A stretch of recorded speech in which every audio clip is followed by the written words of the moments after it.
भगवान श्री कृष्ण जब माता देवकी और पिता वसुदेव को कंस के चंगुल से छुड़ाने गए तब उनकी उम्र 14 वर्ष थी। उनकी माता ने उनसे पूछा कि बेटा तुम तो भगवान हो, तो तुम हमें पहले ही कंस के चंगुल से छुड़ा सकते थे, इतनी देर क्यों कर दी? तो कृष्ण जी ने कहा, माता क्या पिछले जन्म में आपने मुझे 14 वर्ष का वनवास नहीं दिया था? माता हैरान रह गई, बोली ये क्या कह रहे हैं आप? तब कृष्ण जी ने बताया कि पिछले जन्म में मैं राम था और आप थी माता कैकेयी और आप ही ने मुझे 14 वर्ष का वनवास दिया था और कर्म फल से कोई नहीं बच सकता माता, इसलिए आपको 14 साल का ये दुख सहना पड़ा। तब आश्चर्यचकित होते हुए माता ने पूछा, तो फिर यशोदा पिछले जन्म में कौन थी?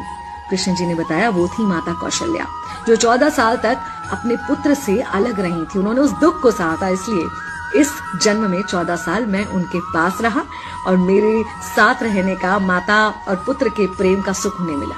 कहने का मतलब यह है कि कर्म फल से ना उस युग में कोई बचा था, ना आज कोई बचेगा।